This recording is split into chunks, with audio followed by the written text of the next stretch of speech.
Hi, I'm Aasha Viswanathan, Nithyanandam, and I'm from San Jose Center in California, and I work as an operations manager, program manager in the high-tech industries in California. Yeah, I have been practicing yoga for a while, but due to my physical limitations with my back and shoulder, etc., I do a modified adaptive yoga. The main benefit that I see over here is the fact that because we're doing with such a large group, I'm so motivated to wake up early in the morning and make it there on time every day. And that makes me feel good about myself. And that energy I typically won't have on my own. So that's a significant difference. And also I'm able to do way more Surya Namaskar than I would do on my own or at other times, because I can feel the most of my body pains, my back, my shoulder, my ankle, all those that hurt a lot have pretty much, come down to almost zero during this whole inner awakening, which happened even during my January 2012 inner awakening. And in that space, it's much easier for me to do a lot of the things, so I enjoy yoga more as I'm doing that. So just being in the space of Swamiji, seeing him in person and going through this whole experience where he puts us in meditation and trying to mirror his neurons, and he's just being so compassionate and so generous is a very simple word, but to share what he has. And this is one of the times that I've felt it to the peak of what it is I've ever experienced in the past, because literally for him to say that we can be like him, and he's giving us everything to be, and we just have to be open to receive it.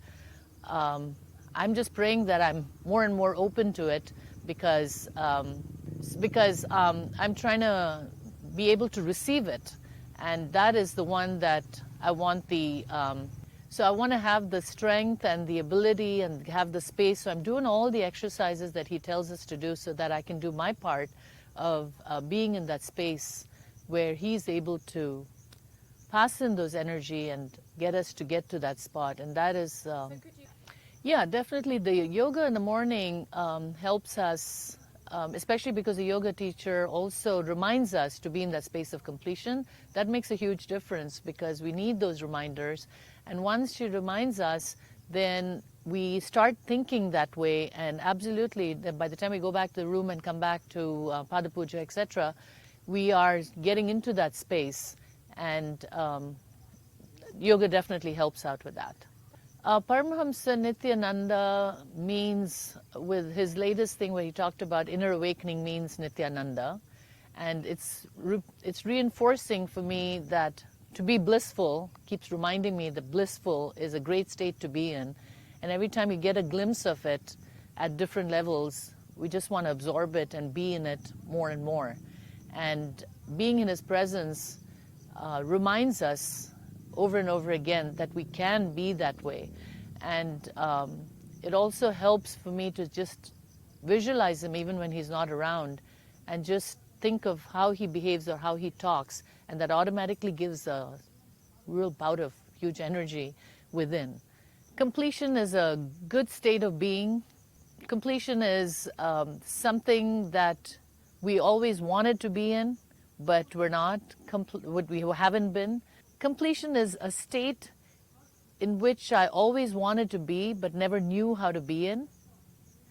Completion is something that is like in my back pocket, always waiting to be used when I need it.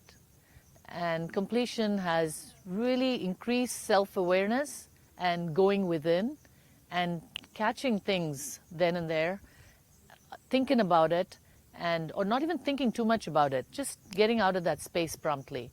And it's a great asset to have. Completion, as I said, is in my back pocket. So it's a very handy asset to just pull out anytime you want. And even when you're at work and there are very difficult people to deal with, we take a moment and pull it out of our pocket and utilize it as best as we can. And that confidence and that strength that we have is what we've gained out of this. Yeah, so I think the confidence is very infectious, and my confidence kind of goes on to the other person when they observe and they mirror it, and they become confident too, and they complete. And it's not necessarily confidence, but it's a whole bunch of other things where we help each other be complete. And this therefore gives us a feeling that we've enriched the other person in this process. Well, in an ideal world, if everybody learned about completion, the world would be a much better place to work with, to live in. And in the case of course, you don't even need to have it in your back pocket, because now everybody is complete and it's as if it's a smooth sail. It sounds like a science fiction to me right now, but I guess, everything is possible in life. So absolutely, ideally, even the people around you, the most common people that you deal with, just being here amongst people who are doing IA, the relationship is so different, and I can see the benefit of everybody being in that same space and being in that same sense of knowledge that we have about completion and everything else. So as it spreads to the sanghas and the centers, and then as it spreads to other people around, and during this IA, I found there are so many people who've come with their family, and I'm just looking at it and just totally admiring. And young couples, I'm like, oh, how blessed can they be? Looking at little young kids completing with their mom, 5-year-olds, 6-year-olds completing with their moms or dads, is just an unbelievable sight. So I'm really enjoying the observation of what I'm seeing around here.